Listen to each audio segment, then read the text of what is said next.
Hate ಮಾಡೋದು ಅಂದ್ರೆ ಜಾಸ್ತಿ Muslims.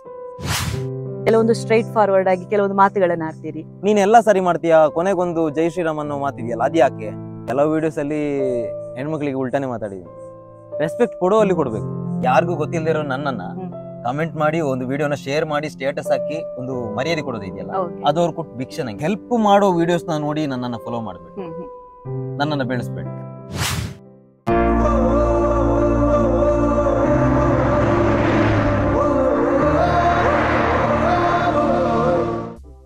Hi, welcome back to Vijay Kavita's world YouTube channel. So ತುಂಬಾ ದಿನಗಳ ಹಿಂದೆ ಅಂದ್ರೆ ಯೂಟ್ಯೂಬ್ ಚಾನಲ್ ಸ್ಟಾರ್ಟ್ ಮಾಡುವಾಗ ನಾನೊಂದು ಮಾತು ಹೇಳಿದ್ದೆ, ನನ್ನ ಯೂಟ್ಯೂಬ್ ಚಾನಲ್ ಅಲ್ಲಿ ಇಂಟರ್ವ್ಯೂಸ್ ಕೂಡ ಬರುತ್ತೆ ಅಂತ. ಬಟ್ ಒಂದೇ ಒಂದು ಇಂಟರ್ವ್ಯೂಸ್ ಮಾಡಿರ್ಲಿಲ್ಲ, ಜಸ್ಟ್ ಒಂದು ಬದುಕ ತೀರುಳ ಅನ್ನುವಂಥ ಪ್ರೋಗ್ರಾಮ್ ಅನ್ನು ನಡೆಸ್ಕೊಂಡು ಬರ್ತಾ ಇದ್ದೆ. ಫಾರ್ ದ ಫಸ್ಟ್ ಟೈಮ್ ನನ್ನ ಯೂಟ್ಯೂಬ್ ಚಾನಲ್ ಅಲ್ಲಿ ನಾನು ಇಂಟರ್ವ್ಯೂ ಮಾಡ್ತಾ ಇದ್ದೇನೆ. ನಿಮಗೆ ಆಲ್ರೆಡಿ ಯಾರು ಅಂತ ತಮ್ಲೈನ್ ನೋಡಿ ಗೊತ್ತಾಗಿರ್ಬೋದು. ಎಸ್, JP ಬ್ರೋ ಅಂತಾನೆ ಫೇಮಸ್ ಆಗಿದ್ದಾರೆ ಇನ್ಸ್ಟಾಗ್ರಾಮ್ ಅಲ್ಲಿ. 1 ಲಕ್ಷಕ್ಕಿಂತಲೂ ಹೆಚ್ಚಿನ ಅಭಿಮಾನ ಬಳಗವನ್ನು ಹೊಂದಿರುವಂತಹ ವ್ಯಕ್ತಿ. ಸದ್ಯಕ್ಕೆ JP ಬ್ರೋ ಅಂತ ಅವರನ್ನ ನಾನು ಕರಿತೇನೆ, ಇಂಟ್ರೊಡ್ಯೂಸ್ ಮಾಡ್ತಾ ಇದ್ದೇನೆ. ಸೊ ಬನ್ನಿ ಅವ್ರ ಹತ್ರ ಮಾತಾಡ್ಸೋಣ. ಅವರ ಫ್ಯಾಮಿಲಿ ಬ್ಯಾಕ್ ಗ್ರೌಂಡ್ ಆಗಿರ್ಬೋದು ಅಥವಾ ಈಗ ಸೋಷಿಯಲ್ ಮೀಡಿಯಾದಲ್ಲಿ ಹೇಗೆ ಬೆಳೀತಿದ್ದಾರೆ ಎಲ್ಲದ್ರ ಬಗ್ಗೆ ಅವ್ರ ಹತ್ರನೇ ಮಾತಾಡ್ಸೋಣ. S bro, JP bro, hi. ಮತ್ತೆ ಹೇಗಿದ್ದೀರಾ? ಚೆನ್ನಾಗಿದ್ದೀನಿ. ಈಗ ಸದ್ಯಕ್ಕೆ ಹೇಳ್ಬೇಕು ಅಂತ ಹೇಳಿದ್ರೆ ಎಲ್ಲಾ ಸೋಷಿಯಲ್ ಮೀಡಿಯಾದಲ್ಲೂ ಕೂಡ JP ಬ್ರೋ ಅಂತಾನೆ ಫೇಮಸ್ ಆಗ್ಬಿಟ್ಟಿದ್ದೀರಾ. ನಿಮ್ಮ ಹೆಸರು ಏನು ಅನ್ನೋದನ್ನು ಕೂಡ ಮರ್ತು ಬಿಟ್ಟಿದ್ದಾರೆ, JP ಬ್ರೋ ಅಂತ. ಸೊ ಅದ್ರ ಬಗ್ಗೆ ನಿಮ್ಗೆ ಎಷ್ಟು ಖುಷಿ ಇದೆ? ಖುಷಿ ತುಂಬಾ ಇದೆ. ಮೊದಲು ನಾನು ಯಾರು ಅಂತಾನೆ ಗೊತ್ತಿರಲಿಲ್ಲ ತುಂಬಾ ಜನಕ್ಕೆ. ಬಟ್ ಇವಾಗ ಎಲ್ರಿಗೂ ಗೊತ್ತಿದೆ ಅಂತ ನಾನು ಬೆಳ್ಳವ್ ಕೊಡ್ಕೊಂತೀನಿ. ಬಟ್ ಅವರು ಪ್ರೀತಿ ತೋರಿಸ್ತಾ ಇದಾರೆ, ನಾನು ಅದಕ್ಕೆ ಖುಷಿ ಇದೆ ಮನಸ್ಸಲ್ಲಿ. ಓಕೆ, ಅದನ್ನ ವ್ಯಕ್ತಪಡಿಸಕ್ ಆಗ್ತಿಲ್ಲ. ಓಕೆ, ಆಕ್ಚುಲಿ ನಿಮ್ಮ ಊರ್ ಬಂದ್ಬಿಟ್ಟು ಇಲ್ಲೇ ನಮ್ಮ ಲೋಕಲ್ ಅಂದ್ರೆ ಕರಾವಳಿ ಭಾಗ. ಆದ್ರೆ ನಿಮ್ಮ ಕನ್ನಡ ನೋಡ್ಬೇಕಾದ್ರೆ ಬ್ಯಾಂಗ್ಳೂರ್ ಕನ್ನಡ ಟೈಪ್ ಇದೆ. ಸೊ ನಿಮ್ಮ ಊರಿನ ಬಗ್ಗೆ ಹೇಳೋದಾದ್ರೆ? ಊರ್ ನಮ್ದು ಹಳ್ಳೆರಂಕಿ ಗ್ರಾಮ ಆಗುತ್ತೆ. ಓಕೆ, ಮೊದಲು ಪುತ್ತೂರು ತಾಲೂಕು ಇತ್ತು, ಈಗ ಗಡಬ ತಾಲೂಕು ಆಗಿದೆ. ಅಲ್ಲಿ ಒಂದು ಪರಕಲ್ ಮಜಲಕೋಡಿ ಮನೆ. ಡ್ರೈವರ್ ಆಗಿದ್ದಾರೆ. ಅಮ್ಮ ಇಲ್ಲ, ತೀರೋಗಿದ್ದಾರೆ. ಎಲ್ರಿಗೂ ಗೊತ್ತಿದೆ. ಚಿಕ್ಕಮ್ಮ ಇರೋದು, ಇಬ್ರು ತಂಗಿಯಂದಿರು. ಓಕೆ, ನಾನು ನಿಮ್ಮ ಇನ್ಸ್ಟಾಗ್ರಾಮ್ ಪ್ರೊಫೈಲ್ ಚೆಕ್ ಮಾಡ್ಬೇಕಾದ್ರೆ ಅಲ್ಲಿ ನೀವು ಹೇಳಿದ್ರಿ ನನ್ನ ಗೆಲುವು ನನ್ನ ತಾಯಿಗೆ ಅರ್ಪಣೆ ಅಂತ ಹಾಕಿದ್ರಿ. ಸೊ ಇದ್ರ ಹಿಂದೆ ಏನಾದ್ರೂ ಇಂಟೆನ್ಷನ್ ಇದೆಯಾ ಏನು ಅಂತ? ಇದೆ, ಅಂದ್ರೆ ಅಮ್ಮನ ರೀಸನ್ ಇಟ್ಕೊಂಡೆ ಇದನ್ನ ಸ್ಟಾರ್ಟ್ ಮಾಡಿರೋದು. ಅಮ್ಮನ ರೀಸನ್ ಇಟ್ಕೊಂಡು ಅಂದ್ರೆ ಏನಕ್ಕೆ ಅಂತ ಕೇಳ್ಬೋದಾ? ಅದೊಂದು ದೊಡ್ಡ ಕತೆ ಇದೆ, ಅದನ್ನ ಎಲ್ಲೋ ಒಂದ್ ಕಡೆ ಹೇಳ್ಬೇಕು ಅನ್ಕೊಂಡಿದೀನಿ. ಇವರ ವಿಷಯ ಏನಂತ ಹೇಳಿದ್ರೆ, ಅವರೊಂದು ದೊಡ್ಡ ಸ್ಟೇಜ್ ಬೇಕು ಅದನ್ನ ಹೇಳ್ಕೊಳ್ಳೋದಕ್ಕೆ. ಅಂದ್ರೆ ಅವರ ತಾಯಿ ಬಗ್ಗೆ ಅವ್ರ ಹತ್ರ ತುಂಬಾ ನೋವಿದೆ. ಸೊ ಒಂದು ಸ್ಟೇಜ್ ಬೇಕು ಅಂತ ಕಾಯ್ತಾ ಇದ್ದಾರೆ. ಸೊ ಆ ಸ್ಟೇಜ್ ಆದಷ್ಟು ಬೇಗ ಸಿಗ್ಲಿ ಅನ್ನೋದು ಕೂಡ ನಮ್ಮ ಆಶಯ. ಸೊ ಇದ್ರ ನೀವು ಫ್ಯಾಮಿಲಿ ಬ್ಯಾಕ್ ಗ್ರೌಂಡ್ ಬಗ್ಗೆ ಹೇಳೋದಾದ್ರೆ, ಸೊ ಯಾರೆಲ್ಲ ಇದ್ದೀರಿ ಮನೆಯಲ್ಲಿ ಅಂತ? ಅಪ್ಪ, ಚಿಕ್ಕಮ್ಮ, ಸೆಕೆಂಡ್ ಇಬ್ರು ತಂಗಿರು, ನಾನು. ಇಬ್ರು ತಂಗಿರು, ನೀವು ತಂಗಿರು ಏನ್ ಮಾಡ್ತಿದ್ದೀರಾ? ಒಬ್ಳು ಮಂಗಳೂರಲ್ಲಿ ಇದ್ದಾಳೆ, ವರ್ಕ್ ಮಾಡ್ಕೊಂಡು. ಇನ್ನೊಬ್ಳು ಸೆಕೆಂಡ್ PUC ಕಂಪ್ಲೀಟ್ ಆಯ್ತು. ಓಕೆ, ನೀವೀಗ ಸೋಷಿಯಲ್ ಮೀಡಿಯಾದಲ್ಲಿ ಏನ್ ಮಾಡ್ತಿದ್ರಿ ಅಂತ ಎಲ್ರಿಗೂ ಗೊತ್ತಿದೆ. ಬಟ್ ವರ್ಕ್ ಏನ್ ಮಾಡ್ತಾ ಇದ್ದೀರಾ ಅದು ಎಲ್ರಿಗೂ ಕೂಡ ಗೊತ್ತಿಲ್ಲ. ಎಜುಕೇಶನ್ ಏನು ಅದಿದು ಅಂತ. ಸೊ ಇದ್ರ ಬಗ್ಗೆ ಹೇಳೋದಾದ್ರೆ? ನಾವೇನು ಹೇಳ್ಕೊಳ್ಳೋಷ್ಟು ದೊಡ್ಡ ಎಜುಕೇಶನ್ ನಮ್ಗಿಲ್ಲ. ನಾವು ಬ್ಯಾಕ್ ಬೆಂಚರ್ಸ್. ನೆಕ್ಸ್ಟ್ ಏನ್ ಮಾಡ್ಬೇಕು ಅಂದ್ರೆ, ಏನಾದ್ರೂ ಮಾಡ್ಬೇಕಲ್ಲ ಅನ್ನೋ ಕಾರಣಕ್ಕೋಸ್ಕರ ITI ಮಾಡಿರೋದು. ಅಂದ್ರೆ ಆಟೋಮೊಬೈಲ್ ಫೀಲ್ಡ್ ಹೋಗ್ಬೇಕು, ಸ್ಪ್ಯಾನರ್ ಹಿಡಿಬೇಕು ಅನ್ನೋದು ನಮ್ಗೆ. ಅಂದ್ರೆ ನಮ್ಮ ಭಾವ ಒಬ್ರು ಇದ್ರು, ಅವರು ಟೆಕ್ನಿಷಿಯನ್ ಆಗಿರೋದ್ರಿಂದ ನಮ್ಗೆ ಅದು ಮಾಡ್ಬೇಕು ಅನ್ನೋ ಒಂದು ಇಂಟ್ರೆಸ್ಟ್. ಅದಕ್ಕೋಸ್ಕರ ITI ಮಾಡಿದ್ವಿ, MMB.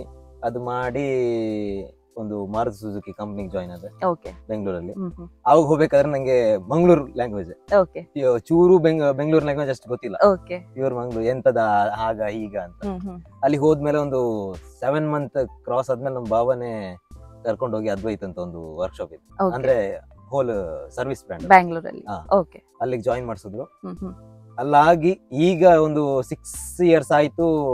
ಅದು ಕಂಪ್ಲೀಟ್ ಆಗಿ 1.5 year ಮುಂಚೆ ಸಿಟ್ರೋಯನ್ ಅಂತ ಒಂದು ಶೋರೂಮ್ ಗೆ ಜಾಯಿನ್ ಆಗಿದೆ. ಅಲ್ಲಿ ಜಾಯಿನ್ ಆಗಿದ್ದೀರಿ. ಓಕೆ, ಈಗ ಅಲ್ಲಿ ಪ್ರೆಸೆಂಟ್ ಆಗಿ ಅಲ್ಲಿ ವರ್ಕ್ ಮಾಡ್ತಾ ಇದ್ದೀರಾ? ಫ್ಲೋರ್ ಇನ್ಚಾರ್ಜ್ ಆಗಿ ವರ್ಕ್ ಮಾಡ್ತೀನಿ. ಓಕೆ, ನೀವು ವರ್ಕ್ ಮಾಡ್ತಾ ಇದ್ದೀರಿ ಅಂತ ಹೇಳಿದ್ರಿ. ಪ್ಲಸ್ ಈ ಸೋಷಿಯಲ್ ಮೀಡಿಯಾದಲ್ಲಿ ಕೂಡ ವಿಡಿಯೋಸ್ ಅದು ಇದು ಅಂತೆಲ್ಲ ಹಾಕ್ತಾ ಇದ್ದೀರಿ. ಸೊ ಹೇಗೆ ಟೈಮ್ ಮ್ಯಾನೇಜ್ಮೆಂಟ್ ಮಾಡ್ತೀರಿ ಅದಕ್ಕೂ ಇದಕ್ಕೂ? ವರ್ಕ್ ಅಲ್ಲಿ 9 to 1 o'clock ತನಕ ವರ್ಕ್ ಇರುತ್ತೆ.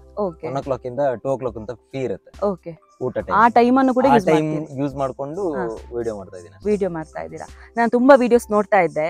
ಕೆಲವೊಂದು ಮೆಸೇಜ್ ಇರುತ್ತೆ ನಿಮ್ಮ ವಿಡಿಯೋದಲ್ಲಿ, ಕೆಲವೊಂದು ಸ್ಟ್ರೈಟ್ ಫಾರ್ವರ್ಡ್ ಆಗಿ ಕೆಲವೊಂದು ಮಾತುಗಳನ್ನ ಆಡ್ತೀರಿ. ಕೆಲವೊಂದು ವಿಡಿಯೋಸ್ ನೋಡ್ಬೇಕಾದ್ರೆ ಹೆಲ್ಪಿಂಗ್ ನೇಚರ್.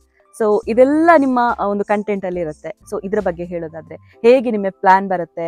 ಅಥವಾ ಒಂದು ಸಿಚುವೇಶನ್ ಕಂಡು ನಿಮ್ಗೆ ಪ್ಲಾನ್ ಬರುತ್ತಾ, ಅಥವಾ ಮೊದಲೇ ಯೋಚನೆ ಮಾಡಿರ್ತೀರಾ ಇಂತ ವಿಡಿಯೋ ಮಾಡ್ಬೇಕು ಅಂತ? ಹೇಗೆ ಪ್ಲಾನ್ ಬರುತ್ತೆ? ನನಗೆ ಕೆಲವು ತುಂಬಾ ಜನ ಕೇಳ್ತಾರೆ ಈಗ ಹೆಲ್ಪ್ ಮಾಡಿ ಅಂತ.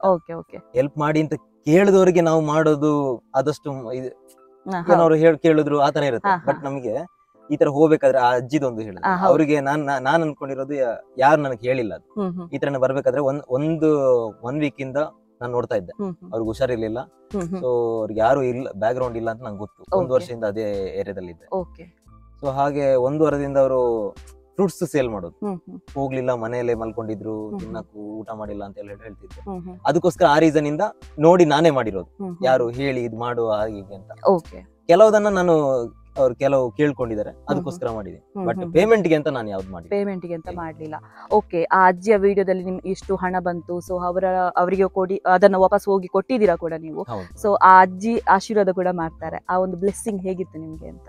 ಖುಷಿಯಾಗಿತ್ತು. ಯಾಕಂದ್ರೆ ಅವ್ರಿಗೆ ಸ್ಟಾರ್ಟಿಂಗ್ ಹೇಳ್ಬೇಕಾದ್ರೆ ಅವ್ರಿಗೆ ನಮ್ಗೆ ಬರ್ಲಿಲ್ಲ, ಏನೋ ಎಲ್ರು ಬಂದು ಹೇಳ್ತಾರೆ ಆ ತರ ಆಯ್ತು. ನನಗೆ ಆ ತಾತ ಬೈದಿದ್ದಾರೆ, ನೀವು ಹೋಗಿ ಯಾರು ನಮ್ಗೆ ಬರಲ್ಲ ಹಂಗೆ ಹಿಂಗೆ ಅಂತ. ನಾವು ಬೈಗಳು ತಿನ್ಕೊಂಡು ಬಂದಿದ್ದೇನೆ ನಾನು.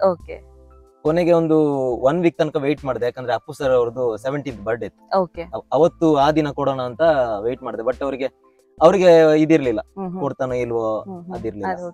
ಬಟ್ ಸಡನ್ ಆಗಿ ಹೋಗಿ ಕೊಡ್ಬೇಕಾದ್ರೆ ಅವ್ರಿಗೆ ಖುಷಿ ಎಕ್ಸ್ಪ್ರೆಸ್ ಮಾಡ್ಲಿಕ್ಕೆ ಆಗ್ತಿರ್ಲಿಲ್ಲ, ಗೊತ್ತಾಗತ್ತಲ್ಲ. ಬಟ್ ನಾನು ದೊಡ್ಡದೇನು ಮಾಡಿದ್ದೇನೆ ಅಂತಲ್ಲ, ಎಲ್ಲರೂ ಕೊಟ್ಟಿರೋದನ್ನ ಹೊಂದಿಸಿ ಅವರು ಕೊಟ್ಟಿದ್ದೀನಿ ಅಷ್ಟೇ, ನನ್ನ ದುಡ್ಡಲ್ಲ. ಅದರಲ್ಲಿ ಕೆಲವೊಂದು ಕಮೆಂಟ್ಸ್ ನೋಡಿದೆ, ಬ್ಯಾಡ್ ಕಮೆಂಟ್ ಕೂಡ ಬಂದಿದೆ, ಗುಡ್ ಪಾಸಿಟಿವ್ ಕಮೆಂಟ್ ಕೂಡ ಬಂದಿದೆ. ಸೊ ಬ್ಯಾಡ್ ಕಮೆಂಟ್ ಬಗ್ಗೆ ಏನ್ ಹೇಳ್ತೀರಾ ಅಂತ?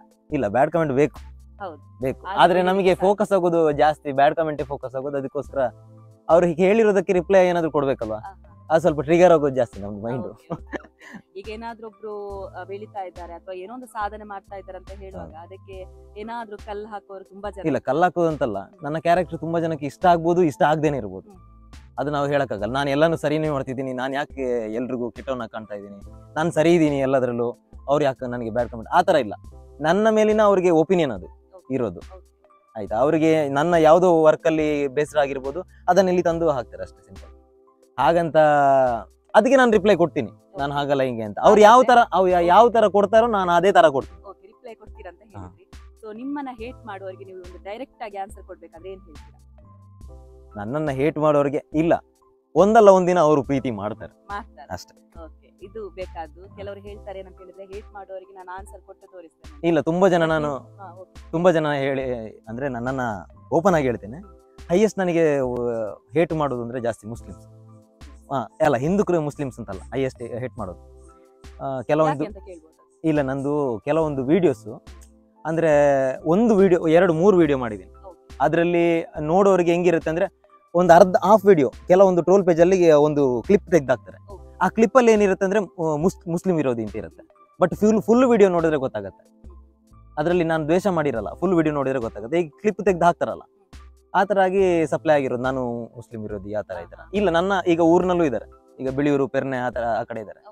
ಅಲ್ಲಿನ ಮುಸ್ಲಿಮ್ಸ್ ಹುಡುಗರು ಈಗ ತುಂಬಾ ಜನ ತಿನ್ಕೊಂಡು ಇಸ್ಲಾಂ ವಿರೋಧಿ ಅಂತ. ನಾನು ಇಸ್ಲಾಂ ವಿರೋಧಿ ಅಲ್ಲ, ನನ್ನ ಧರ್ಮಕ್ಕೆ ಯಾರಾದ್ರೂ ಹೇಳಿದ್ರೆ ನಾನು ಉಲ್ಟಾ ನಿಲ್ತೇನೆ. ನನ್ನ ಧರ್ಮಕ್ಕೆ ಮರ್ಯಾದೆ ಕೊಟ್ರೆ ಅವರ ಲ್ಯಾಂಗ್ವೇಜ್ ಅಲ್ಲಿ ಅವರ ಧರ್ಮದ ಪ್ರಕಾರ ನಾನು ಇನ್ಶಾಲ್ಲಾ ಅಂತಾನೆ ಹೇಳ್ತೇನೆ.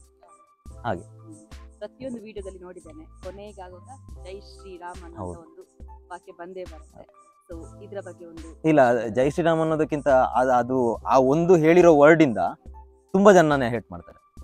ನೀನೆಲ್ಲ ಸರಿ ಮಾಡ್ತೀಯಾ, ಕೊನೆಗೊಂದು ಜೈ ಶ್ರೀರಾಮ್ ಅನ್ನೋ ಮಾತಿದೆಯಲ್ಲ, ಅದ್ಯಾಕೆ? ಇದೆಲ್ಲ ಧರ್ಮದವರಿಗೂ. ನಾನು ಹೇಳೋದಿಷ್ಟೇ, ನಾನು ನನ್ನ ಭಕ್ತಿಯನ್ನು ತೋರಿಸ್ಕೊಂಡಿದ್ದೀನಿ, ಅವ್ರು ಏನ್ ಬೇಕಾದ್ರೂ ಅನ್ಕೊಳ್ಬಹುದಲ್ವಾ. ಈಗ ನಾವು ದೇವರು ಅಂತ ನೋಡ್ತೀವಿ ರಾಮನನ್ನ, ಈಗ ಎಲ್ಲ ಮಾಡದ್ಮೇಲೆ ಕೊನೆಗೆ ಜೈ ಶ್ರೀರಾಮ್ ಅಂತ ಹೇಳೋದ್ರಲ್ಲಿ ತಪ್ಪೇನಿದೆ? ಕರೆಕ್ಟ್ ಅಲ್ವಾ? ನಾವು ಅವರ ಮೇಲಿನ ಭಕ್ತಿಯನ್ನ ಯಾರು ನಮ್ಗೆ ಕಡಿಮೆ ಮಾಡಕ್ಕಾಗಲ್ಲ. ರಾಮನ ಮೇಲಿನ ಭಕ್ತಿಯನ್ನು ಯಾರು ಏನೇ ಹೇಳಿದ್ರು, ನನಗೆ ರಾಮನ ಬಗ್ಗೆ ಹೆತ್ತ ತಂದೆ ಹೇಳಿದ್ರು, ನಾನು ಉಲ್ಟಾನೆ ತಂದೆ ಅಷ್ಟೇ ಹೇಳುದು. ಅಂತ ದೊಡ್ಡ ಭಕ್ತ ಏನ್ ಬೇಕಾದ್ರೆ ಆ ತರ ಅಲ್ಲ, ಬಟ್ ನಮಗೆ ಭಕ್ತಿ ಇದೆ ಅಷ್ಟೇ. ರಾಮನಿಗೆ ಏನಾದ್ರು ಹೇಳಿದ್ರೆ ನಮಗೆ ಆಗುದು. ಈಗ ನೀವು ವಿಡಿಯೋಸ್ ಎಲ್ಲ ಮಾಡ್ತಾ ಇರೋದು ಆಲ್ಮೋಸ್ಟ್ ನೀವು ಬ್ಯಾಂಗ್ಳೂರಲ್ಲಿ ವಿಡಿಯೋಸ್ ಮಾಡ್ತೀರಾ, ಊರಲ್ಲಿ ತುಂಬಾ ಕಡಿಮೆ. ಆದ್ರೆ ನಿಮ್ಗೆ ಊರಿನಲ್ಲಿ ಹೇಗೆ ನಿಮ್ಮನ್ನ ಟ್ರೀಟ್ ಮಾಡ್ತಾರೆ? ಅಂದ್ರೆ ಬ್ಯಾಂಗ್ಳೂರಲ್ಲಿ ಹೋಗಿ ಅಷ್ಟು ಫೇಮಸ್ ಆದ್ರಿ, ನಾನ್ ನೋಡ್ಬೇಕಾದ್ರೆ ನಿಮ್ಗೆ ಆಲ್ಮೋಸ್ಟ್ ಎಲ್ಲ ಉತ್ತರ ಕನ್ನಡ, ಬಾಗಲಕೋಟೆ, ಕರ್ನಾಟಕದಾದ್ಯಂತ ಒಂದು ಫ್ಯಾನ್ ಫಾಲೋವರ್ಸ್ ಇದ್ದಾರೆ. ಸೊ ಊರಲ್ಲಿ ನಿಮ್ಮನ್ನ ಹೇಗೆ ಇದ್ ಮಾಡ್ತಾರೆ? ಊರಲ್ಲಿ ನನಗೆ ಇಲ್ಲ, ನನಗೆ ಆ ಫೇಮ್ ಸ್ಟ್ಯಾಂಡರ್ಡ್ ಇಟ್ಕೊಂಡು ನಾನು ಯಾವತ್ತೂ ಊರಿಗೆ ಬಂದಿಲ್ಲ. ಇಲ್ಲಿಂದ ಬೆಂಗಳೂರಿಗೆ ಹೋಗ್ಬೇಕಾದ್ರೆ ಯಾವ ಜೆ ಪಿ ಇದ್ನೋ ಅದೇ ಜೆ ಪಿ ಊರಿಗೆ ಬರ್ತೇನೆ. ಊರಿಗೆ ಬರ್ಬೇಕಾದ್ರೆ ವಿಡಿಯೋ ಮಸ್ತ್ ಖುಷಿ ಆಗ್ತದೆ ಮಾರ್ರೆ ಹಾಗೆ ಆತರ ಹೇಳ್ತಾರೆ, ಅಪ್ರಿಶಿಯೇಟ್ ಮಾಡ್ತಾರೆ. ಬಟ್ ಅವ್ರು ಯಾವತ್ತಿದ್ರು ನಾರ್ಮಲ್ ನನ್ನ ಹಳೆ ಜೆ ಪಿ ಯಾವತ್ತು ಹೇಗಿದ್ರು ಹಂಗೆ ನೋಡ್ತಾರೆ ಊರಲ್ಲಿ. ಓಕೆ, ಜೆಪಿ ಅಂತ ಹೆಸರಿಟ್ಟರೆ ಹೇಗೆ? ಜಯಪ್ರಕಾಶ್ ಗೌಡ ಅಂತ? ಇಲ್ಲ ಇಲ್ಲ, ಅದು ನನಗೆ ಜೆಪಿ ಅಂತ ಫಸ್ಟ್ ಇಟ್ಟಿದ್ದು ಆಲಂಕಾರ ಅಂತ. ನಾನು ಶ್ರೀದುರ್ಗ ಕಾಲೇಜ್ಗೆ ಹೋಗ್ತಿದ್ದೆ. ಅಲ್ಲಿ ಹೋಗ್ಬೇಕಾದ್ರೆ ನನಗೆ ಸೈಕಲ್ ಶಾಪ್ ನ ತಿಮ್ಮಪ್ಪನ ಅಂತ ಒಬ್ಬರು ಇದ್ರು. ಫಸ್ಟ್ ಟೈಮ್ ಅವ್ರು ಜೆಪಿ ಅಂತ ಕರೆದಿರೋದು. ಜಯಪ್ರಕಾಶ್ ಹೆಸರು ಅಂತ ಏನಂತ ಕೇಳಿದ್ರು, ಜಯಪ್ರಕಾಶ್ ಅಂತ ಹೇಳಿದೆ. ಇವಾಗ್ಲೂ ನೆನಪಿದೆ, ಏಯ್ತ್ ಇದ್ದೆ ಅವಾಗ. ಮಳೆಯಲ್ಲಿ ಇರ್ಬೇಕಾದ್ರೆ ಜೆಪಿ ಅಂತ ಫಸ್ಟ್ ಕರೆದಿದ್ದವ್ರು, ತಿಮ್ಮಪ್ಪಣ್ಣ ಅಂತ. ಅದು ಬ್ರೋ ಅಂತ ಕರೆಯೋದು, ಬ್ರೋ ಅಂತ ಕರೀತಾರಲ್ಲ ನಾರ್ಮಲ್, ಹಾಗೆ ಬ್ರೋ ಅಂತ. ಅದು ಏನಂದ್ರೆ ನಾನು ಯೂಟ್ಯೂಬ್ ಅಲ್ಲಿ ಕೂಡ ನೋಡಿದ್ರಿ, ಜೆಪಿ ಬ್ರೋ ಅಂತಾನೆ ಹಾಕಿದ್ದೀನಿ. ಹೌದು, ಬ್ರೋ ಅಂತ ಹಾಕಿದ್ದೀನಿ. ಅದು ತುಂಬಾ ಜನ ಅನ್ಕೊಡ್ಬೋದು ಈಗ ಡಾಕ್ಟರ್ ಬ್ರೋ ಕಾಪಿ ಅದು ಇದು ಅಂತ. ಇಲ್ಲ, ನಾನು ಜೆಪಿ ಅಂತ ಹಾಕಿ ಜಸ್ಟ್ ಬ್ರೋ ಅಂತ, ಯಾಕಂದ್ರೆ ತುಂಬಾ ಜನ ಬಾಸ್ ಸರ್ ಅದೆಲ್ಲ ಕರೀತಾರೆ. ನಾನು ಎಷ್ಟು ಸಲ ಹೇಳಿದ್ದೀನಿ, ಅದು ಕರೆಯೋದಕ್ಕಿಂತ ನೀವು ಬ್ರೋ ಅಂತಾನೆ ಕರೀರಿ ಸಾಕು ಅಂತ. ಅದಕ್ಕೆ ಹಂಗೆ ಕರೀಲಿ ಅಂತ ಬ್ರೋ ಅಂತ ಹಾಕಿ. ಓಕೆ, ನಾನು ಕೆಲವೊಂದು ವಿಡಿಯೋಸ್ ನೋಡ್ಬೇಕಾದ್ರೆ ಹೆಣ್ಮಕ್ಳಿಗೆ ತುಂಬಾ ಗೌರವ ಕೊಟ್ಟಿದ್ದ ಆ ಒಂದು ರೀಲ್ಸ್ ಮುಖಾಂತರ. ಸೊ ಇದ್ರ ಬಗ್ಗೆ ಹೇಳೋದಾದ್ರೆ? ಇಲ್ಲ, ನಾನು ಕೆಲವು ವಿಡಿಯೋಸ್ ಅಲ್ಲಿ ಹೆಣ್ಮಕ್ಳಿಗೆ ಉಲ್ಟಾನೆ ಮಾತಾಡಿದ್ದೀನಿ. ರೆಸ್ಪೆಕ್ಟ್ ಕೊಡುವಲ್ಲಿ ಕೊಡಬೇಕು, ಕರೆಕ್ಟ್ ಅಲ್ವಾ? ಈಗ ರೆಸ್ಪೆಕ್ಟ್, ಈಗ ಒಂದು ಎಲ್ಲ ಹುಡುಗಿರು ಒಂದೇ ರೀತಿ ಇರಲ್ಲ, ಚೆನ್ನಾಗಿರೋ ರೆಸ್ಪೆಕ್ಟ್ ಕೊಡಬೇಕು. ಈಗ ಸೀತೆಗೆ ಮತ್ತೆ ರಾವಣನ ತಂಗಿಗೆ ಒಂದೇ ರೀತಿ ರೆಸ್ಪೆಕ್ಟ್ ಕೊಡೋಕ್ಕಾಗಲ್ಲ, ಕರೆಕ್ಟ್ ಅಲ್ವಾ? ಸೀತೆ ತರ ಇದ್ದವರಿಗೆ ತಾಯಿ ಅಂತ ಕೈ ಮುಗಿತೀವಿ, ಮತ್ತೆ ರಾಕ್ಷಸರ ಆಡೋರಿಗೆ ನಾವು ಹಂಗೆ ರಿಪ್ಲೈ ಮಾಡ್ಬೇಕಷ್ಟೇ. ಇನ್ಸ್ಟಾಗ್ರಾಮ್ ಅಲ್ಲಿ ಇಷ್ಟೆಲ್ಲ ಫಾಲೋವರ್ಸ್ ಆಗಿದ್ದಾರೆ, ಯಾರಾದ್ರೂ ಹುಡುಗಿರು ತುಂಬಾ ನಂಗೆ ಲೈಕ್ ಆಯ್ತು ಅಂತ ಹೇಳಿ ಯಾರಾದ್ರೂ ಮೆಸೇಜ್ ಮಾಡಿದ್ರು, ಆತರ ಏನಾದ್ರು? ಮೆಸೇಜ್ ಮಾಡ್ತಾರೆ. ಅದು ನನ್ನ ತುಂಬಾ ಇಷ್ಟ ಆದ ಮೆಸೇಜ್. ಇಲ್ಲ, ಅಣ್ಣ ಅಂತ ಮಾಡ್ತಾರೆ ಒಂದು. ಇಲ್ಲ ಅಣ್ಣ ಅಂತ ಮಾಡ್ತಾರೆ. ಕೆಲವರು ನಾರ್ಮಲ್ ಆಗಿ ಹಾಯ್ ಬೈ ಆತರ ಇರುತ್ತೆ. ಆದ್ರೆ ನಮ್ಮ ಫೇಸ್ ಕಟ್ನ ಮೇಲೆ ನಮ್ಗೆ ನಂಬಿಕೆ ಇದೆ. ನಾವ್ ಹತ್ರ ಏನು ಇಲ್ದಾಗ ಯಾರು ಬರ್ಲಿಲ್ಲ, ಆಯ್ತಾ? ಇವಾಗ ಬರ್ತಾರೆ ಅಂದ್ರೆ ಅದು ನಮ್ಮ ಫೇಸ್ ಕಟ್ಟಿಗೆ ಅಲ್ಲ. ಸೊ ಅದಕ್ಕೆ ಯಾಕೆ ಸುಮ್ಮನೆ. ಈಗ ಏನಂತ ಹೇಳಿದ್ರೆ, ಒಬ್ಬ ವ್ಯಕ್ತಿ ಬೆಳಿಬೇಕು ಅಂತ ಹೇಳಿದ್ರೆ ಅವನ ಹಿಂದೆ ಕೂಡ ಜನ ಇರ್ತಾರೆ, ಮುಂದೆ ಕೂಡ ಜನ ಇರ್ತಾರೆ. ಆಗ ಮಾತ್ರ ಆ ವ್ಯಕ್ತಿಗೆ ಬೆಳೆಯೋದಕ್ಕೆ ಸಾಧ್ಯ ಆಗುತ್ತೆ. ಬ್ಯಾಕ್ ಬೋನ್ ಆಗಿ ನಿಲ್ತಾರೆ ಕೆಲವರು, ಅಥವಾ ಕೆಲವರು ಹೀಗ್ ಮಾಡು ಹಾಗ್ ಮಾಡು ಅಂತ ಹೇಳಿಕೊಟ್ಟಿರ್ತಾರೆ. ಸೊ ಇಂಥವರ ಬಗ್ಗೆ ಹೇಳೋದಾದ್ರೆ, ಅಂತವರನ್ನ ನೆನಪಿಸೋದಾದ್ರೆ, ನನಗೆ ವಿಡಿಯೋ ಸ್ಟಾರ್ಟ್ ಮಾಡ್ಬೇಕಾದ್ರೆ ನನಗೆ ಹೇಳುದು, ಅವಾಗ ಒಂದು 2000 ಫಾಲೋವರ್ಸ್ ಇತ್ತು. ಅವಾಗ ಜಾಸ್ತಿ ಇರ್ಲಿಲ್ಲ. ಒಂದು 2 ವಿಡಿಯೋ ವೈರಲ್ ಆಗಿತ್ತು ಸ್ಟಾರ್ಟಿಂಗ್, ಏಪ್ರಿಲ್ ಮೇ ಅಲ್ಲಿ. ನೆಕ್ಸ್ಟ್ ಮೇ ಅಂದ್ರೆ 1 ವರ್ಷ ಆಯ್ತು. ಅವಾಗ ನನಗೆ ಕಂಟೆಂಟ್ ಕ್ರಿಯೇಟರ್ಗಳಲ್ಲಿ ಒಂದು ನಾರ್ಮಲ್, ಈಗ ಕೊಲಾಬ್ರೇಷನ್ ಕೊಡೋದು, ಸ್ಟೋರಿ ಹಾಕೋದು ಅದಲ್ಲ, ಜಸ್ಟ್ ಮಾತಾಡ್ಬೇಕಾದ್ರೆ ಆಗುತ್ತೆ ನಿಮ್ಗೆ ಅಂತ ಹೇಳಿರೋದು ಸಚಿನ್ ಮಣಿಕಾಪಿಕರ್. ಅವರೊಂದು ಸಪೋರ್ಟ್ ಮಾಡಿದ್ದಾರೆ. ಅಂದ್ರೆ ಜಸ್ಟ್ ಅವ್ರ ಅಕೌಂಟ್ ಅಲ್ಲಿ ನನ್ನ ವಿಡಿಯೋಸ್ ನ ಹಾಕ್ಬೇಕು ಅಂತ ಕೇಳುದಲ್ಲ, ಆ ಏನೋ ಅಲ್ದೇ ಸಮಯದಲ್ಲಿ ನಮ್ಗೊಂದು ಧೈರ್ಯ ತುಂಬ್ತಾರಲ್ಲ, ಅಂದ್ರೆ ನಿಮ್ಗೆ ಆಗತ್ತೆ, ಏನಾಗಲ್ಲ, ಮಾಡಿ ಅಂತ. ಆ ಒಂದು ಮಾತು ಸಾಕಾಗತ್ತೆ, ಅದು ಮರೆಯಕ್ಕಾಗಲ್ಲ ಯಾವ. ಸೊ ನಾನು ನಿಮ್ಮ ಹತ್ರ ತುಂಬಾ ಸಲ ಕೇಳುವಾಗ ನೀವು ಅದನ್ನೇ ಹೇಳ್ತಾ ಇದ್ರಿ, ನಮ್ಗೆ ತುಂಬಾ ಸಪೋರ್ಟ್ ಮಾಡಿದ್ದಾರೆ, ಅವರನ್ನ ಯಾವತ್ತು ಮರೀಲಿಕ್ಕಾಗಲ್ಲ. ಸೊ ಹಾಗಾಗಿ ನಾನು ಈ ಕ್ವೆಶ್ಚನ್ ಕೇಳ್ತಾ ಇರೋದು. ಸೊ ನೆಕ್ಸ್ಟ್, ಈಗ ನಿಮ್ಗೆ ಈ ಬೆಳೀತಾ ಇದ್ದಾರೆ ಅಂತ ಹೇಳುವಾಗ ಕೆಲವೊಂದು ಆಫರ್ಸ್ ಬರುತ್ತೆ, ಫಿಲ್ಮ್ ಅಲ್ಲಿ ಆಗಿರ್ಬೋದು, ಯಾವುದೇ ಒಂದು ವೆಬ್ ಸೀರೀಸ್ ಅದೇ ಆಫರ್ ಬರುತ್ತೆ. ಸೊ ಅಂತದ್ರಲ್ಲಿ ಏನಾದ್ರು ಪಾರ್ಟಿಸಿಪೇಟ್ ಮಾಡಿದ್ರೆ ಅಥವಾ ಆಡಿಷನ್ ಏನಾದ್ರು ಕೊಟ್ಟಿದ್ದೀರಾ? ಆಡಿಷನ್ ಕೊಟ್ಟಿದ್ದೀನಿ, ಅಂದ್ರೆ ಒಂದು ಮೂವಿಲಿ ಸಿಕ್ಕಿದೆ, ಬಟ್ ಅದು ಇನ್ನೂ ಕನ್ಫರ್ಮ್ ಆಗಿಲ್ಲ. ಅನರ್ಕಲಿ ಅಂತ ಇತ್ತು, ಒಂದು ಆಡಿಷನ್ಗೆ ಒಂದು ವಿಡಿಯೋ ಬೇಕಿತ್ತು ಅವರಿಗೆ. ಅವಾಗ ಏನು ವಿಡಿಯೋಸ್ ಏನು ವೈರಲ್ ಆಗಿರಲಿಲ್ಲ. ನನಗೆ ಒಟ್ಟಿಸಿ ಫಿಲ್ಮಿಗೆ ಏನಾದರೂ ಆಡಿಷನ್ ಕೊಡಬೇಕು, ಅಲ್ಲಿ ಸೆಲೆಕ್ಟ್ ಆಗಬೇಕು, ಆ ಥರ ಇತ್ತು. ನಾನು ಜಾಸ್ತಿ ಎಮೋಷನಲ್ ಆಗಿ ಅಳುವಂತ ಒಂದು ಕ್ಯಾರೆಕ್ಟರ್ನ ಮಾಡಿ ಕಳಿಸ್ದೆ. ಹರ್ಷಿತ್ ಸೋಮೇಶ್ವರ್, ಅನರ್ಕಲಿ ಅಂತ ಬರ್ತಿದ್ದೆ. ಈಗ ತುಂಬಾ ಕಷ್ಟಪಟ್ಟು ಮಾಡಿದ್ದಾರೆ. ಅಂದ್ರೆ ಅಲ್ಲಿ ಇದ್ದವರು ಯಾರು ಡೈರೆಕ್ಟರ್ ಆಗಲಿ ಅಸಿಸ್ಟೆಂಟ್ ಆ ಥರ ಇರಲಿಲ್ಲ. ಡೈರೆಕ್ಟರ್ ಆಗಿದ್ದವರು ಕೂಡ ಅವರಿಗೆ ಈಗ ಲೇಬರ್ಸ್ ಇರ್ತಾರಲ್ಲ, ಅವರಿಗೆ ಫುಲ್ಲು ಊಟನೂ ತಂದು ಕೊಟ್ಟಿದ್ದಾರೆ. ಆ ಥರ ಕಷ್ಟಪಟ್ಟು ಮಾಡಿರೋದು ಮೂವಿ. ಅದರಲ್ಲಿ ಏನಂದ್ರೆ ನನಗೊಂದು ಸೀನ್ ಕೊಟ್ಟರು. ಆ ಒಂದು ಸೀನ್ ಸಾಕು ನನಗೆ, ಅವ್ರು ಕೊಟ್ಟಿದ್ದು ಅವತ್ತು. ಅದು ಫಸ್ಟ್ ಒಂದು ಸ್ಟೆಪ್ ಅಂತ ಕೊಡ್ತಾರಲ್ಲ, ಅದು ಯಾವತ್ತು ಮರೆಯಲ್ಲ ನಾನು. ಅದೊಂದಕ್ಕೂ ಮಾಡಿದ್ದಾರೆ. ಮತ್ತೆ ನೆಕ್ಸ್ಟ್ ಅವ್ರದ್ದು ಇದೆ ಅಂತ ಹೇಳಿದ್ರು, ಇದು ರಿಲೀಸ್ ಆದ್ಮೇಲೆ ನೆಕ್ಸ್ಟ್ ಮೂವಿ ಇದೆ, ಅದರಲ್ಲಿ ಕೊಡುವ ಅಂತ ಹೇಳಿದ್ರು. ಸೊ ಇವಾಗ ಸದ್ಯಕ್ಕೆ ಯಾವುದ್ರಲ್ಲೂ ಈಗ ಸಿಕ್ಕಿಲ್ಲ. ಮತ್ತೊಂದು ಏನಂದ್ರೆ, ನಂದು ಆಲ್ರೆಡಿ ಎಲ್ಲ ಮೋಟಿವೇಶನ್ ಅಲ್ಲೇ ಇರೋದು. ಯಾವುದು ಕಂಟೆಂಟ್ ಕ್ರಿಯೇಟ್ ಮಾಡಿ ಆಕ್ಷನ್ಸ್ ಆಗಲಿ ಯಾವುದು ನೋಡಿಲ್ಲ ಜನ. ಸೊ ಅದನ್ನು ಮಾಡಬೇಕು ಅಂದ್ರೆ ನನಗೆ ಹುಡುಗರು ಬೇಕು. ಆ ಹುಡುಗರು ಬೇಕು ಅಂದ್ರೆ ನಾನು ಅಲ್ಲಿ ಬೆಂಗಳೂರಲ್ಲಿ ಇದ್ರೆ ಆಗಲ್ಲ, ಊರಿಗೆ ಬರಲೇಬೇಕು, ಆಯ್ತಾ? ಇಲ್ಲಿ ಬಂದ್ರೆ ಮಾಡ್ಬೋದು, ಬೆಂಗಳೂರಲ್ಲಿ ಇದ್ರೆ ಇದೆ ಬರೀ ಮೋಟಿವೇಶನ್ ಅಲ್ಲಿ ಮಾಡ್ಕೊಂಡು ಹಂಗೆ ಇರ್ಬೇಕಷ್ಟೇ. ಓಕೆ, ಸದ್ಯಕ್ಕೆ ನಿಮಗೆ ತುಂಬಾ ಸಪೋರ್ಟ್ ಮಾಡ್ತಾ ಇರುವಂತ ವ್ಯಕ್ತಿಗಳು ಅಥವಾ ಅವರ ಬಗ್ಗೆ ಏನಾದರೂ ಒಂದೆರಡು ಮಾತಲ್ಲಿ ಹೇಳ್ಬೇಕು? ಸದ್ಯಕ್ಕೆ ಸಪೋರ್ಟ್ ಮಾಡ್ತಿರೋರು ತುಂಬಾ ಜನ ಇದ್ದಾರೆ ಈಗ ಸಪೋರ್ಟ್ ಮಾಡ್ತಿರೋರು. ಆದ್ರೆ ಮೊದಲು ಅದೇ ಸಚಿನ್ ಮಣಿಕಾಪಿಗಡ್, ಗುರುಗಾಣಿಗ, ಮತ್ತೆ ನೀವು ಅದು ಅಲ್ಲ ಮೊದಲೇ ಹೇಳಿದ್ದು. ಈಗ ರೀಸೆಂಟ್ ಆಗಿ ಎಲ್ಲ ನನ್ನ ತಾಯಿ ವಿಷಯದಲ್ಲೆಲ್ಲ ವಾಯ್ಸ್ ರೈಸ್ ಮಾಡಿದ್ದು ಕಿಶನ್ ಪವರು, ಜಯು ಮಾಡಿದ್ದಾರೆ, ಜೈ ಸ್ಮೈಲಿ, ಮತ್ತೆ ಪೃಥ್ವಿ ಮಾಡಿದ್ರು ವಾಯ್ಸ್. ನಂದು ತಾಯಿ ವಿಷಯದಲ್ಲಿ ಈ ತರ ಆಗ್ಬೇಕು ಅಂತ. ನಾನು ವಿಡಿಯೋ ಸ್ಟಾರ್ಟ್ ಮಾಡುವಾಗಲೇ ಹೇಳಿದ್ದೆ, ಸೊ ಅವ್ರ ಹತ್ರ ಅಮ್ಮನ ಬಗ್ಗೆ ಹೇಳಿ ಅಂತ. ಆದ್ರೆ ಅಮ್ಮನ ಬಗ್ಗೆ ಅವರು ಎಲ್ಲೂ ಕೂಡ ಹೇಳಿಲ್ಲ, ಯಾಕಂತ ಹೇಳಿದ್ರೆ ಅಂತದೇ ಒಂದು ಸ್ಟೇಜ್ ಸಿಗ್ಬೇಕು ಅಂತ. ಸೊ ಹಾಗಾಗಿ ಹೇಳ್ತಾ ಇಲ್ಲ ಅಲ್ಲ ಬ್ರೋ? ಎಸ್. ಹಾಗಾದ್ರೆ ಈಗ ನಾನು ಆಗ್ಲೇ ಹೇಳಿದಾಗೆ ಕಮೆಂಟ್ ಬಗ್ಗೆ ಹೇಳೋದಾದ್ರೆ, ಈಗ ನಿಮ್ಗೆ ತುಂಬಾ ಇಷ್ಟವಾದಂತ ಒಂದು ಕಮೆಂಟ್ ಅಂದ್ರೆ ಇಂಥ ಕಮೆಂಟ್ ನಂಗೆ ಯಾವತ್ತೂ ಮಿಸ್ ಮಾಡ್ಕೊಳಕ್ ಆಗಲ್ಲ, ಅಂದ್ರೆ ಅಂತ ಒಂದು ಗುಡ್ ಪಾಸಿಟಿವ್ ನಂಗೆ ವೈಬ್ಸ್ ಕೊಟ್ಟಿದೆ ಆ ಒಂದು ಕಮೆಂಟ್ ಅನ್ನೋದಾದ್ರೆ ಯಾವುದು ಅಂತ? ಅಂದ್ರೆ ನನಗೊಂದು 4 months ಬ್ಯಾಕ್ ಒಂದು ವಿಡಿಯೋ ಮಾಡಿದ್ದೆ, ಯಾವ್ದು ಅಂತ ನೆನಪಿಲ್ಲ, ಯಾವ್ದೊಂದು ಮೋಟಿವೇಶನ್ ಮಾಡಿದ್ದೆ. ಬಟ್ ಒಬ್ಬ ಲೈಫಲ್ಲಿ ನನ್ನ ಲೈಫಲ್ಲಿ ಆಗಿದೆ ಈ ತರ ಸೇಮ್ ಆಗಿದೆ, ಅದಕ್ಕೋಸ್ಕರ ನಾನು ತುಂಬಾ ಇಂಪ್ರೂವ್ ಆಗಿದ್ದೀನಿ ಅಣ್ಣ ಹಂಗೆ ಹಿಂಗೆ ಅಂತ ಜಾಸ್ತಿ ಕಮೆಂಟ್ ಆಗಿದ್ದೆ. ನನ್ಗೆ ತುಂಬಾ ಇಷ್ಟ ಆಯ್ತು ಅದು. ಅಂದ್ರೆ ನಾನು ಕೊಟ್ಟಿದ್ರಿಂದ ಅದರ ರಿಪ್ಲೈ ಮಾಡಿದ್ನಲ್ಲ, ಅದೊಂದು ಪಾಸಿಟಿವ್ ಕಮೆಂಟ್ ನಂಗೆ ಇಷ್ಟ ಆಯ್ತು. ಅಂದ್ರೆ ಯಾರ ಐಡಿ ಯಾವ್ದು ಗೊತ್ತಿಲ್ಲ ನನಗೆ, ಬಟ್ ಅದೊಂದು ಕಮೆಂಟ್ ನಂಗೆ ಇಷ್ಟ ಆಯ್ತು. ಸೊ ಮೋಟಿವೇಟ್ ಮಾಡಿದ್ ನಿಮ್ಗೂ ಕೂಡ. ಓಕೆ, ಈಗ ಬ್ಯಾಡ್ ಕಮೆಂಟ್ ಗೆ ಬರೋದಾದ್ರೆ? ಬ್ಯಾಡ್ ಕಮೆಂಟ್ ಅಂತ ನನಗೆ ಇಷ್ಟ ಆಗುದಿಲ್ಲ, ಬೇಸರ ಆಗುತ್ತೆ ಅನ್ನೋದಕ್ಕಿಂತ ಜಾಸ್ತಿ ಸಿಟ್ಟು ಬರೋದು ಜಾಸ್ತಿ. ಅದು ಯಾವ ತರ ಇರುತ್ತೋ ಅದೇ ತರ ರಿಪ್ಲೈ ಕೊಡ್ತೀರಾ? ಓಕೆ, ಎಲ್ಲ ಕಮೆಂಟ್ ಗೆ ರಿಪ್ಲೈ ಕೊಡ್ತೀರಾ ಅಥವಾ ಕೆಲವೊಂದು ಕಮೆಂಟ್ ಗೆ? ಎಲ್ಲ ಕಮೆಂಟ್ ಗೆ ರಿಪ್ಲೈ ಕೊಡಕ್ ಆಗಲ್ಲ. ಕೆಲವರು ಹೇಳ್ಬೋದು ಅಂದ್ರೆ ಅವನು ಕಮೆಂಟ್ ಗೆ ಎಲ್ಲ ರಿಪ್ಲೈ ನೋಡ್ತಾನೆ, ಆದ್ರೆ ಕಮೆಂಟ್ ಗೆ ರಿಪ್ಲೈ ಮಾಡುದಿಲ್ಲ, ದೊಡ್ಡಸ್ತಿಗೆ ಬಂದಿರ್ಬೋದು ಅಂತ. ಸೊ ಅಂತವ್ರಿಗೆ ಏನ್ ಹೇಳ್ತೀರಾ? ದೊಡ್ಡಸ್ತಿಗೆ ಅನ್ನೋದು ಈಗ ಕಮೆಂಟ್ ಗೆ ರಿಪ್ಲೈ ಮಾಡೋರೆಲ್ಲ ದೊಡ್ಡಸ್ತಿಗೆ ಇಲ್ಲದವರಲ್ಲ, ಆಯ್ತಾ? ಸ್ಟ್ಯಾಂಡರ್ಡ್ ತೋರಿಸ್ಕೊಂಡು ಹತ್ರ ಬಂದು ಮುಟ್ಟಕ್ಕಾಗಲ್ಲ ಅವ್ರ ಹತ್ರ, ಅಂತವ್ರು ಕೂಡ ಇದಾರೆ. ಬರೀ ಕಮೆಂಟ್ ರಿಪ್ಲೈ ಕೊಡ್ತಾರೆ. ನಾವಂಗಲ್ಲ, ಕಮೆಂಟ್ ರಿಪ್ಲೈ ಕೊಡದೇ ಇರ್ಬೋದು, ಆದ್ರೆ ಹತ್ರ ಬಂದಾಗ ಮಾತ್ರ ನಾವು ಮಾತಾಡ್ತೀವಿ. ಓಕೆ ಓಕೆ ಓಕೆ, ಸರಿ. ಈಗ ನಿಮ್ಗೆ ಇಷ್ಟು ಜನ ಫಾಲೋವರ್ಸ್ ಬಂದಿದ್ದಾರೆ, ಸೊ ಇನ್ಸ್ಟಾಗ್ರಾಮ್ ಅಲ್ಲಿ ಆಗಿರ್ಬೋದು ಅಥವಾ ಯೂಟ್ಯೂಬರ್ ಅಲ್ಲಿ ಕೆಲವೊಂದು ಸಬ್ಸ್ಕ್ರೈಬರ್ ಕೂಡ ಬಂದಿದ್ದಾರೆ.